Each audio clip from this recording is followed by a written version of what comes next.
hard for them to get into the scene or into their characters? Siyempre, madali na for them to gel together. Especially kay Sancho at kay Angelica. I've worked with them sa teleserye. So, yung chemistry nilang dalawa, hindi lang sila may chemistry. Kasama ako doon. Ako yung third wheel. Pero direct, sabi ni Uge, konti lang daw ang bigay ni Angelica. Tapos na kaagad. You agree? Yun na, of course. In fact, every shooting day, I kept saying thank you to Angelica kasi nade-deliver niya yung kailangan sa eksena. And if you watch the movie, lahat ng nuances ng character niya on point. Kaya ngayon nakapandamit na siya ng pang-award niya. Ay, wow! Statement, ha? Sinasabi ni Direk Jeff. Si Z naman, Direk. Si Z, kamusta, Sancho? Siyempre, may instance doon na na nakunan namin una yung courtroom scene ni Angelica. Tapos, siguro a few days after, si Sanjo nakaschedule. So, challenge namin si Sanjo, dapat hindi ka magpatalo ha, dapat kumantay ka. And true enough, he delivered also. Yung assistant director namin who was there, iyak ng iyak nung eksena ng Sanjo. Wow! Abangan namin yung court scene na yan, ha? Bobby! Hello, magandang hapon. Two questions, siguro yung writer natin, some of the cast can answer this question. Okay, the movie talks about being in a relationship, so, yun nga, about annulment. Pero, I'm just curious, how will this movie influence yung mga singles? Those who are not married, like, pag napanood pa ito, sasabihin ba lang sa, oh gosh, ayoko na magpakasal. So, paano ba, ganun? Or, what is it that you hope to relay sa pelikula? Ganda. Will it encourage or discourage? Anybody daw? Writers or cast? Ako feeling ko encourage. Pa rin. Kasi may hope yung movie, hindi naman to laging may hope, di ba? Sabi ko nga, once na matutunan mong mahalin yung sarili mo and pinili mo yung sarili mo, dun magsisimula yung beautiful beginning ng buhay mo. It's either may makita ka na para sa'yo or manatili kang masayang mag-isa. And napaka-special nun. It's a gift na ma-achieve mo sa life mo yon, na talagang na-value mo yung self-worth mo. Anybody else? Encourage, discourage?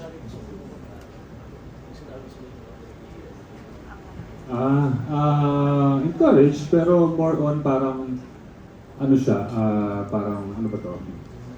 Di ba pag mas mag-isip ka ngayon kung ano naman dapat mong gawin, ang dapat mong iwasan sa mga single na may plano mag-asawa, yung magiging epekto sa mga bata, yun yung mas parang maibibigay ng pelikula.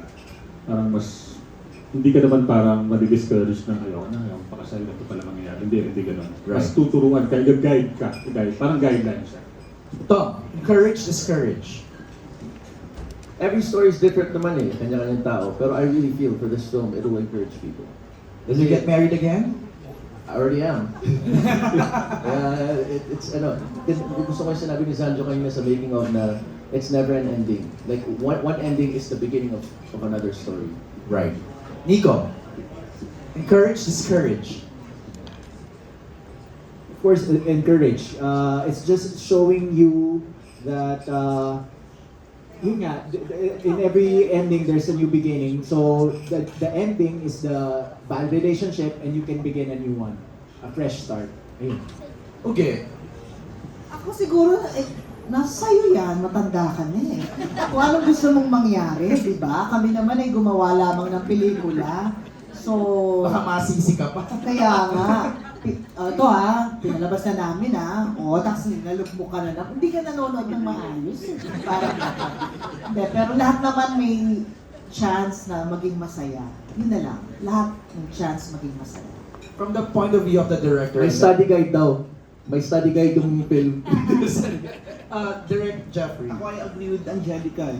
It doesn't encourage you to seek annulment if you are in a failed marriage, but it encourages you to find yourself, to love yourself, and pursue your own happiness. Right. Regardless of kung magsisika na annulment o hindi. Chris. Discourage. Siguro with caution. Kumbaga, ipapakita kasi ng pelikulang to na ang kasal, di ba sa pelikula, lagi ang ending kasal? Di ba? Yun ang ending. Pero, di ba, ending ng mga rom-com or mga ganyan, laging kasal, saghalikan, gano'n, mga buhay, bagong kasal. Ito, ipapakita na ano yung pwedeng mangyari sa totoong kasal. Kasi, ang kasal hindi lang naman siya event, it's a binding contract. Di ba? So, kontrata siya. So, siguro para sa mga single, mag-isip-isip. Kasi hindi lang naman siya para event, di ba? Or isang araw. Habang buhay ito, kontrata, commitment. Sorry, out of, I just want to ask our producer. Attorney, gusto ko na from the producer's point of view. Encourage, discourage. Inads to si attorney. I tend to think that the film encourages you to think. Okay. I think that's the best way of putting it. Everyone makes his own decisions. Sometimes you make mistakes, but there's always a chance to get out of that mistake and start a better life, whether it's with another person or on your own. So I wouldn't say it encourages or discourages. It really makes you think. No, the reason why I asked attorney kasi syempre, I want to pick on the mind of the producer why she created this movie for the public to see. Okay na, thank you, Angel. Okay. Next, after Bobby, James. Oh, si Alan. Hello, congratulations. Yung tanong ko lang kay, kay Angelica, this is your reunion project together after a long time. And then, nung time na yun, mga dalaga at binata pa kayo. This time, mga married na kayo and you have your daughter. Ano yung parang nabago on your acting that you are now a mother or a father and then you are married already during this kind of project? Well, sabi ko nga kanina, di ba, nagkaroon ng deeper, kumbaga nagka-texture, kahit siya, kapag nakaka-eksena mo, hindi na yung basta-basta kasi noon para bang pinipinta lang namin yung image ng mag-asawa. Kasi yung isang project din namin, yung teleserye kami with Direk Jeff, mag-asawa kami, seeking for, annulment tayo nun, di ba? Custody din ng bata. So, although may lightness yung pag-take doon sa serye namin na yun, but still, hindi kami makakasal nun. So, para bang hindi talaga namin alam yung pain na pwedeng maging proseso ng dalawang taong pinagdadaanan yun. So, parang mas naging seryoso yung pakiramdam namin ngayon dahil alam na namin kung ano yung pwedeng mawala at yung totoong pakiramdam na ang hirap pala kapag ito na yung pwedeng mangyari sa'yo. And of course, noon pagkatapos namin mag-shoot, kung saan-saan kami natatagpuan ito, mga para kaming pariwara. Ngayon, pagkatapos ng shoot namin, nagmamadali kami umuwi sa mga kanya-kanya naming bahay. Kasi nga, syempre, may purpose na kami ngayon. Noon, lost eh. Masaya lang kami noon, tara, inom ba tayo? Ngayon, ano na, uwi na tayo. Oo, miss ko na yung anak ko, ganyan. Bilisan na natin. Pakitaan ng video. Pakitaan na kami ng video. Sino mas magaling na anak? Or anak ko, tinamamarunong na. Yun nga, gaya ng sabi ni Yangde, malaki yung difference nung ngayon na may sarili na talaga kami pamilya, may anak na kami, compared dun sa nung ina-acting namin yung mag-asawa na parang, syempre parang alam naman namin kung paano talaga gawin. Syempre kagaling-galingan kami kung paano namin gagawin yung mga scenes. Pero nung ginawa ko na itong Unmarried, hindi ko na kailangan parang, ano mo yun, yung nawala yung sa utak ko yung performance. Nawala siya. Hanggat maaari, gagawin ko siya sa pinakasimpleng paraan, sa pinaka-natural at siguro organic, authentic na delivery. And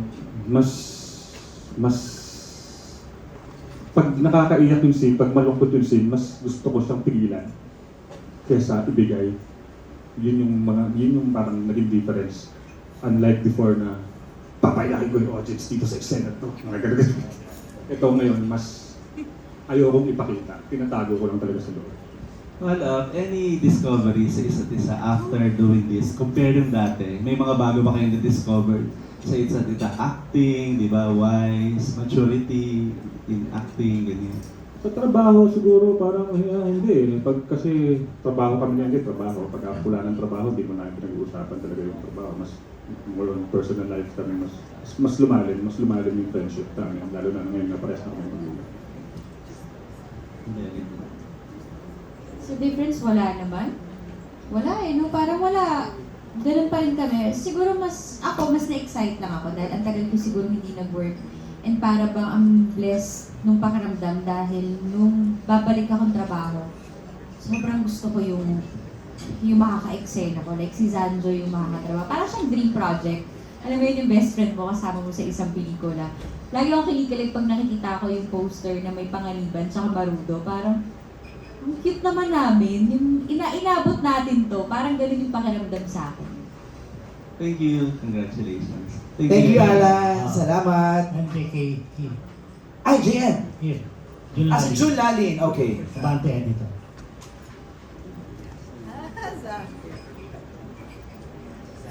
Yeah, good afternoon. Hi, unahin ko si Tom. Hi, Tom. Sabi ko pala kay Nico, gusto ko to yung parang nanonood lang tayo. Hindi, syempre, Nakakulong ko lang eh. alam mo, Tom, ever since naman talaga, alam namin kung gaano ka close kay attorney. O nanay-nanayan mo siya, di ba, attorney? O, may mga projects na talaga hindi ko pwede. Tsaka tumira ako sa kanila. Hindi ko pwede tanggihan talaga because of her. Pero, honestly, hindi ka nagkaroon ng second thought. Of course, no, I said that earlier. I did. Kasi, yun nga, there's a lot of stuff out there about me na, well, I think some people who are close to me know that aren't true. So the public perception and the role, baka mag-blur yung line na yun. Pero yun nga, because of the project, sabi ko, why would I, parang sinabi na Angelica kanina, why would you deny a project na panghihinayangan mo? It's a really good story. And my character is like a piece of like the opposite side of Celine's pain na kailangan siya for the story na panghihinayangan ko. So if I let my own fear, parang stop myself from being part of a project like this, mas feeling ko mananaig yung panghihinayang kaysa yung sa takot na yun na, siguro isipin nila, ganyan ba siya sa totoong buhay, yung si Stephen tsaka si Tommy, isa pa. I had to separate that because I know for myself and my loved ones that that's not the truth. This is a role, and it's a beautiful story, and I was very excited to take it on. Yeah. I'm sorry about that, no? Hindi ko kasi narinig. Kasi sabi kanina, sabi niya, naku, magpapaano ko kaysa, sabi niya kanina, sabi ko, teka, no, paano ka magpapaano, hindi ka makasal, diba? Anyways, eto talaga, ikaw, you decided to, for divorce, or instead of annulment kasi ang dami nagsasabi annulment daw kasi it's so expensive, di ba? Actually may mga kilala kong mga naghihiwalay, ayaw nilang naghihintayan sila para magpa-annul kasi it's so expensive. Hindi nga lang so expensive eh. I think that's one aspect of it. Pero knowing a lot of people who have also gone through the process, andun yung sometimes the lengths and the extent na kailangan yung puntahan on both sides na parang andun na yung nagsisiraan sa isa't isa, like to get, kasi minsan yung requirements for annulment are very steep. It's ano talaga eh, na andun na kayo sa nawawala na yung essence, nakakalimutan nyo na kung ano yung pinanggalingan nyo before. Maybe some of the stories, like it changes yung landscape from both ends, and it becomes very ugly. And let's just face it, that's a reality of a lot of annulments. It turns to that point. Kaya nga, for me, I said earlier na I feel very fortunate na I had that option for divorce. Na within weeks, at least I had to live. I had to go, for my own process, I had to go to Nevada na no contest siya na state, walang cooling off period. Doon mabilis. So I had to live there for a while.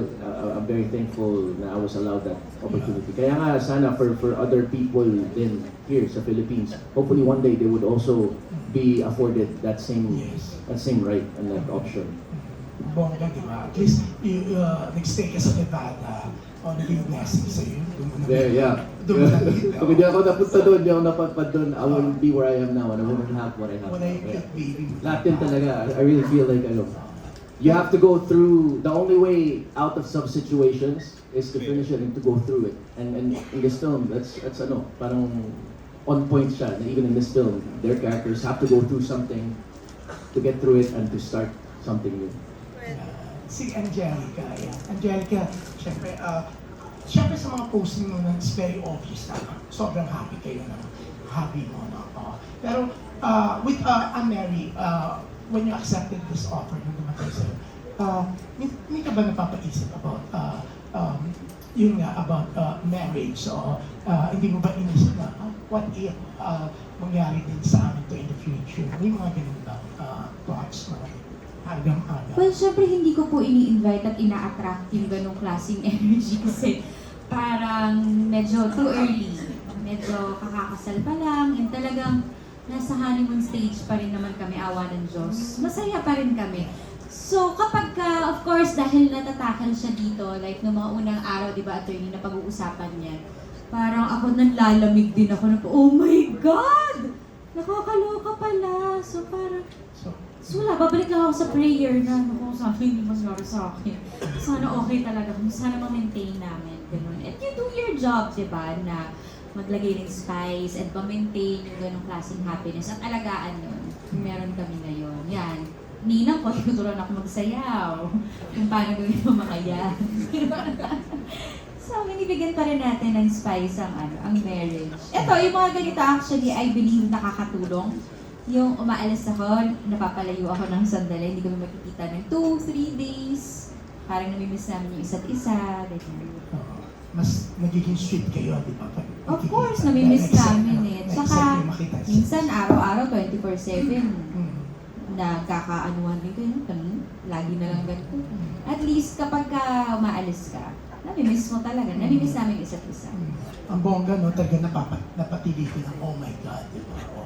Actually, kanina nga, at least kasal kayo, si Salvin, hindi pa nga kasal, nag-iisip ng naloka ako, kaya oh my gosh naman ako.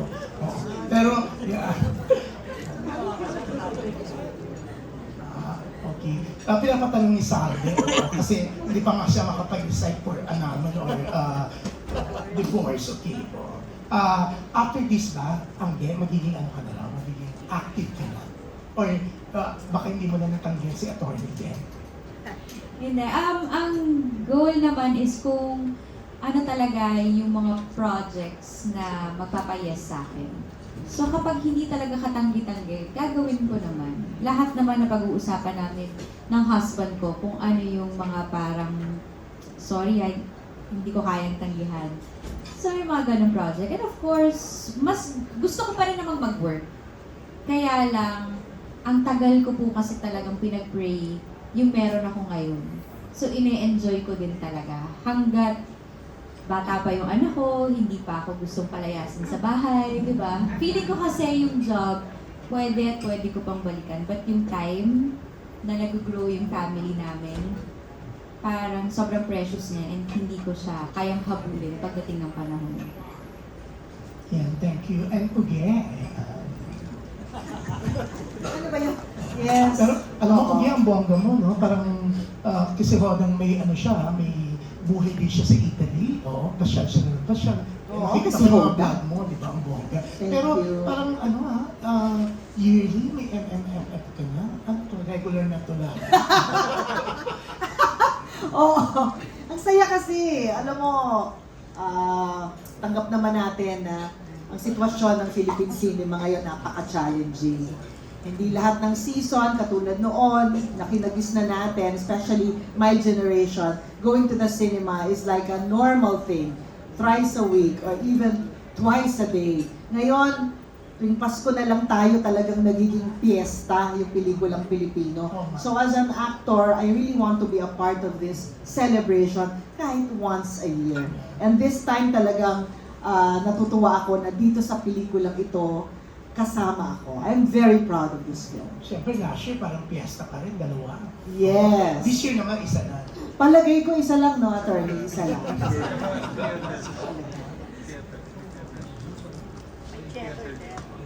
Oo. Okay, siyempre, vlogger ka dito. May ano kami, YouTube show, tama?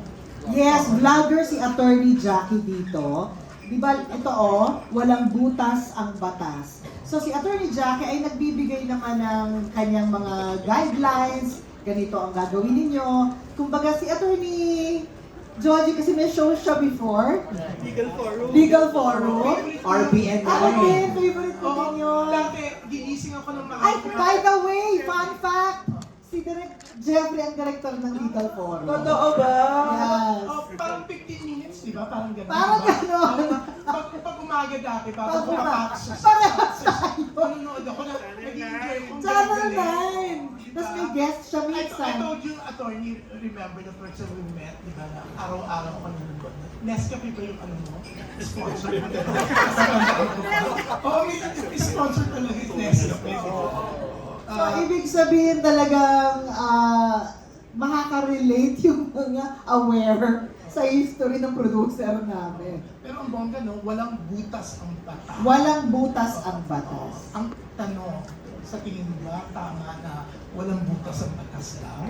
Pinapatanong actually ni sa akin siya. Bago siya mag-file ng ano. Doon sa mga nabasa ko, tsaka sa explanation ni Attorney Joji at tsaka ni Nico, because Nico is the authentic one, siya talaga yung nag-aaral ng mga law books na natutunan ko talaga na, Diyos ko, iba ang divorce, iba ang annulment, okay, uge, basically, Attorney Willie, paki-explain. Kasi sa divorce kasi there's a marriage and you just separate. And sa annulment kasi is different from nullity of marriage. Nullity, it is void ab initio. It means there's no marriage to speak of. Unlike annulment, it was valid, but it was annulled, it was voided. So, ganun yung proseso. So, maraming ano. Tapos sa Philippines, it's not technically true na there's no divorce. There's still divorce, but it's called legal separation. Ayan, Article 55 of the Family Code. Kakalo. Ay, may gano'n, attorney. Ang recognition of divorce sa Rules of Court yan, Section 48, Rule 39. Ayan. Yun lang. Galing-galing, di ba? Bumilib kaming lahat sa'yo. Yan, bago ako idemanda ng ibang nandito, sila ito ang magtatanong. Oo, thank you, Jules. Si Rose Garcia naman. Tapos lang. Jerry ulit. Jerry. Okay, Rose and then si Jerry Alea. Good afternoon po. For Angelica, anong reaction mo sa sinabi ni Direct Jeff kanina na, kumbaga, para nakikita niya na ito na for award for you? Siyempre, alam naman natin pagka MMFF, talagang isa na yon sa inaabangan din. Ano ba yan? Hindi ko... Mahirap na magsalita kasi ng... ngayon na ba ako mag-speech? Go!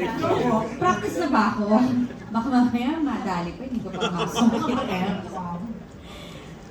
Hindi ko talaga masagot. Kasi madami-dami na akong pelikulang nagawa for MMFF. Pero sabi ko nga, always a nominee but never a winner. Parang may gano'n na akong pakiramdam dyan. Mahirap masungkit ang MMFF. So, kung ibibigay o di masaya, talaga naman magiging masaya. Siyempre, di ba, kumemba ka, tapos pinaghirapan mo, luwas-luwas ka, Olongapo, Maynila, Olongapo. So parang, kung may bibigay, parang gaganahan ka. Di ba? Ulit, parang, sige na nga, game, gawa pa tayo more. Pero kung hindi, masaya ako na nakagawa ako ng magandang pelikula. I think that's enough. And kung hindi Best Actress, box office na lang, mas gusto namin yata. Ay, Di ba, attorney? oo. Mas gusto natin ang box office. Kung sakali ba, ito yung una mong MMFF na award sa buong career mo? Yes! Oo nga. Pero what's your last Film Fest participation? One more try. I think one more try.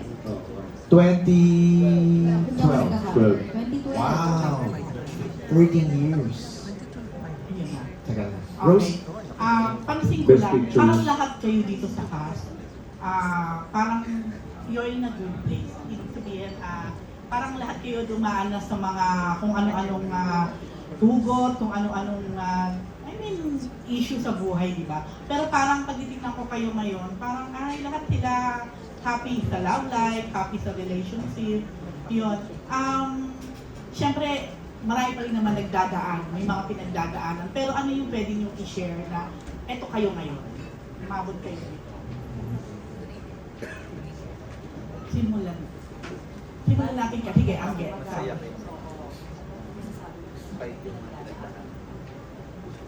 Sorry, anong tanong? Kumbaga, parang lahat kayo, okay ang life ngayon, okay yung relationship, pero alam din naman natin na lahat kayo dumaan din sa iba't ibang klase ng kung ano man, di ba, sa buhay.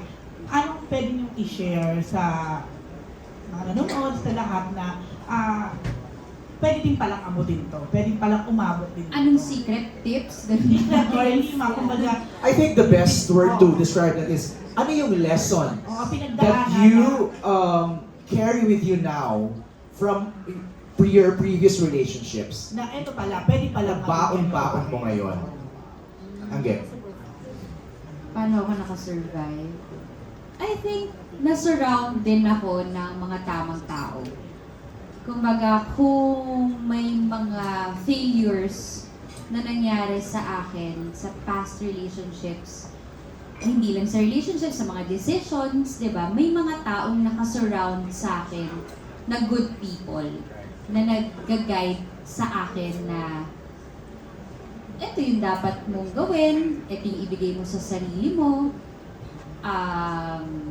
mag-aral ka, magpaganda ka, diba, pagbutihin mo ang sarili mo, be kind, yung mga ganong mga advice na talagang in-embody ko, isinabuhay ko talaga siya. Dahil naniniwala naman ako na hindi naman ako perfect noon. Marami akong mga maling decisions na hindi ako proud. May mga nagawa akong mga bagay na hindi ako proud. May mga nasabi tayo na hindi nakaka-proud. But as you go in life, kailangan may learnings ka. Kailangan natututo ka doon sa mga ikaw din mismo yung nakagawa. Feeling ko kasi kung wala, nun paulit-ulit ibibigay sa'yo hanggat hindi ka natututo So, feeling ko pag nakita ng universe at ni Lord na, that's it, natuto ka na. Move on, ito naman, next chapter tayo. May bago pa yan may mga pagdadaanan ka pa, hindi yan matatapos. Kasi I really believe ganun yung life, di ba? Thank you. Si Sanjo. And okay lang ba i-add ko? Kasi lately, na-intriga kayo ni Ria na separated, which is parang obviously hindi ba totoo. Pero ano din naging reaction mo doon? Wala na ako reaction sa mga ganyan. Kasi napakadami na ng fake news na lumalabas talaga sa YouTube. Ang dami tumatawag sa akin na from the fakes. Uy, totoo ba? Totoo ba? Sabi ko, bakit din ang libangan? Tapos, kasi gusto nila malaman, kasi para ikukwento nila sa mga kaibigan nila doon na hindi totoo. Wala, siguro kung paano ako umabot sa ganito, siguro yung dating version ng sarili ko na parang, insecure, matagal mag-desisyon, kumbaga walang bilib sa sarili. Yung mga binago ko, yun yung mga pinilit kong tanggalin sa sarili ko. And then, lumanda yung pananaw ko sa buhay. Naging maganda yung relationship ko sa mga tao. At ngayon, may masaya na akong pamilya, sarili. Okay, thank you, Zee. Kay Tom. Yeah, I like what Angelica said. Gusto ko yun in a relationship, it takes two people to have a relationship. So, for your part, you also have to take accountability of your part or your end of it. Kasi kung ma-stuck ka dun as humans, minsan nagtatanodasyon tayo and we get stuck in a victim type of mindset, we are doomed to repeat our failings or mag-stuck tayo sa ginawa sa atin or hindi mo rin acknowledge yung mga nagawa mo, you're doomed to repeat that and hindi ka makakaroon ng worthwhile talaga na relationship. And as yung sinabi din ni Z's situation, I kind of relate a little bit na I felt lucky that when I started my next relationship, it was when I was away from show business. Kasi di mo na realize na sometimes a relationship doesn't have to be ideal, but it needs to be real. And sometimes the REEL part of it hindi mo pag nagbe-blur yung totoong buhay mo sa trabaho mo, minsan hindi mo namamalayan you're living it for someone else. Sa fans, especially if there's a separation involved, or yun nga, may mga news people are like speculating things na hindi naman nila alam because they're not part of that relationship, na parang tubig na inapakapaka mo sa dagat, tapos nagiging murky na yung water. So for me, I felt lucky that I had that separation of it, na mas naging clear yung boundaries ko between my job and my profession. Na ngayon parang klaro na siya. I come here, I clock into work, trabaho ko to. When I go home, I don't have to deal with. And I am so thankful and grateful for my job that it doesn't dictate my personal life. Na yun lang yung parang nakakita ko na difference na mahirap din. It's possible kasi you guys are navigating it well. Na maging successful yung mga showbiz relationships. Pero yun nga na hindi natin maalis na since a lot of our lives are public, a lot of people then feel like they are part of that relationship, na pag may nag-e-end na relationships, totoo din yung sakit na nararamdaman nila at totoo rin yung gusto nila na maging part ng relationship na yun. And it's a tough thing na i-navigate. Yeah, I can relate. I can feel what they both said. Okay, I thank you. Thank you. Okay. Tiniko, I guess meron din tong mga pinagdaanan. Instead of focusing on the relationship, you focus on yourself, tsaka dun sa outside, yung external. So, yung binago ko would be, kontiin mo yung mga people na would matter to you. For in my case, the only people who are important to me is my mom and my wife. That's it. They're the only people who I listen to, I seek advice, and they matter to me. And the second one is you try your best to be a good person. Kasi good vibes come from within, not from without. So, yun lang. Keep your Of course, circles last but small. not the Yes, least. keep your peace. Yeah, that's it. Okay, thank you. Last but not the least, of course, okay. Siguro ano na lang, yung favorite quote namin ni Angelica tsaka ni Azam.